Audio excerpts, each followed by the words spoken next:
Zel Boy Army, welcome to another spicy one on the channel. In today's video, we are going to be looking at super subs. Now, my criteria for super subs has changed slightly on this FIFA based on I don't think pace is quite as deadly, and I think different body types. You don't necessarily need 4-star weak foot or skills to be effective. I'll explain each player and why I'm picking them, but I don't think you need to have the same type of super subs as much. I've not got any La Liga ones in because basically I went through all the leagues and tried to look at cheap. When I say cheap, the most expensive player you might see in here might be 30 to 40k, which I think gives options for different people. Like for a pro team, they might be using Ousmane Dembele as a super sub, and he's more. But the super sub I've put in this one, there's ones who are nearly almost like discard to 20, 30k, lots of good options. Diaby, very simple, 94 pace. He's pretty bad at everything except for pace and dribbling. His dribbling and pace off the bench is great. One of the things you do have to remember when it comes to super subs is that they're basically going to get no stat boost from chemistry. If you put a hunter on a guy and you have 100 team chemistry and he's on the bench, he'll get 2 pace from that, which is nice, but you effectively don't really get any stat boost. So if you're wanting to bring a pacey player on, you need someone with a lot of pace, because if they have 85 pace, they're not getting the 10 pace a hunter would give, for example. And you want subs who are going to impact the game. Sabitzer, he's on here as a bit of a different one. Just an all-round midfielder who, if you've got a tired midfielder late on, you can bring who can do a bit of everything. That I think is more viable this year. I don't think you just need rapid players across the middle. That is useful if that's how you want to play. But Sabitzer's a player who can come on, and he's got good enough stats across the board that he doesn't need chem to be effective.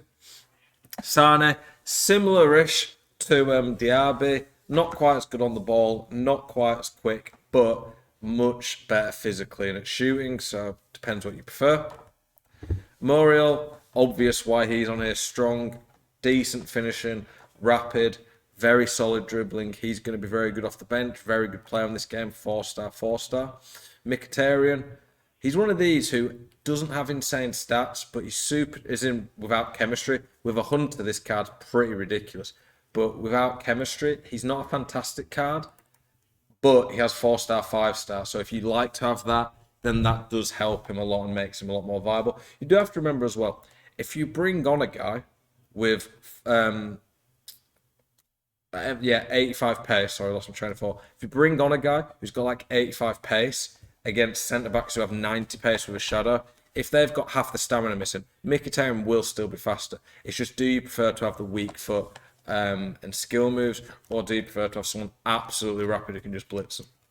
Chiesa, 4-star, 4-star, good on the ball, good physically, rapid off the bench, very solid option. He's one of the best on this list, I think, when you compare value, pure stats, the skill moves, weak for all that. Osimhen, very quick. I think sprint speed matters more than acceleration. Very good physically. Bit clunky, but he also has very high finishing, so he's a very good super sub.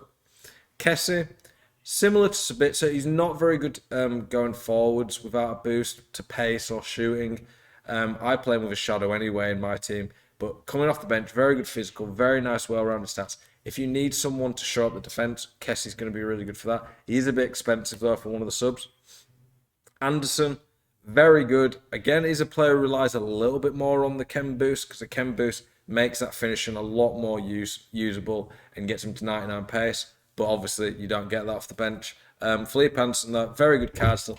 Has the finesse shot trait, which is going to help him a lot for those shots. And later on, he's quick enough with good enough dribbling to be effective. Lautaro Martinez, a bit like Muriel, but a bit slow, but better physically. Very well-rounded. Can do a bit of everything. It also does somewhat depend on the type of players you prefer. For me personally, I don't like just players who have no physicality in this game. I think it does matter. Jonathan David, the 5-star weak foot's more why bringing him in. He's not as good as some of the others because he's not quite as quick, not quite as good dribbling, not as clinical. It's just the weak foot and decent. He's more like a 1,000 coin player. If you can't afford some of the others, he's a very cheap option that's still going to be useful. Gelson Mines, obvious ways here, 5-star skills, rapid, insane on the ball, not a lot else. But if you want a burner who can do tricks, some people only like to use 5-star skills. Gelson Mines is probably the best cheap 5-star skill you can use. He's got the pace as well. Denier, if you want to put a centre-back on late, then Denier's got decent enough pace that he can cope, in my opinion. Bamba, very, very good card for an A. If he gets a couple of informs, he could be pretty special. He's a little bit like Felipe Anderson without the finesse shot. Bit worse dribbling, not too dissimilar physical, slightly worse shoot, but same pace. Anderson's obviously an 84 though. For the price, this Bamba's really good value, and with a Hunter becomes a lot more usable. Off the bench, pretty good. Renato Sanchez, he is probably the best midfield impact sub if you can afford him. He's not cheap. He's cheap for what he is. If you're using a very good team, I'd say Renato is a very good impact sub. It just, obviously, I wanted to include players with different budget. Renato Sanchez is very good for people with bigger, more expensive budgets. Fofana, very good all-rounder. Not the best going forward, but good enough that I can put him in the all-round category. He's a bit like Kessie, but a bit better going forward and slightly worse defensively. But I do rate this card quite highly. Ben Yedder, elite finishing and dribbling, which without the chem boost off the bench is very nice. You just are going to lack the pace. But Ben Yedder is very nice off the bench just because he's like, if you have a player with 75 finishing, there is a decent chance he could miss. Whereas with Ben Yedder, he's still going to be pretty clinical. Saint Maximin, again, a more expensive one, similar to some of the other players, but he's got 5-star skills, rapid, very good on the ball, and pretty good physically.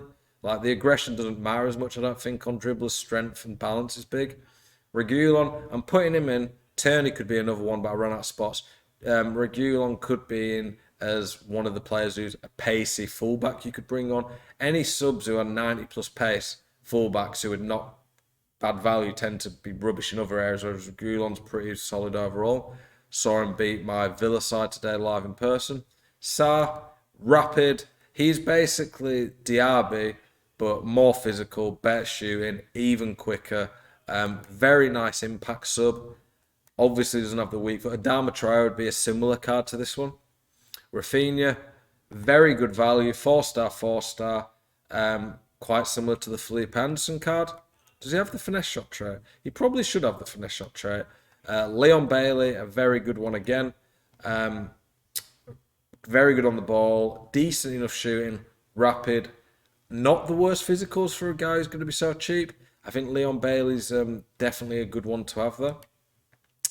Ivan Toney.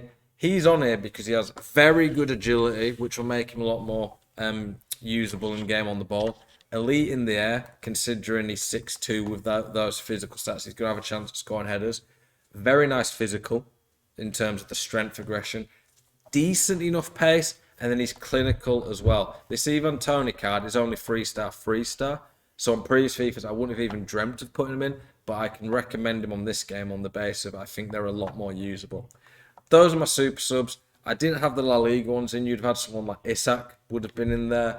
Carrasco, players like that. Loads of options this year. I would say, especially when you get into champs or playoffs, which can have extra time, make sure you have 2 or 3 impact subs.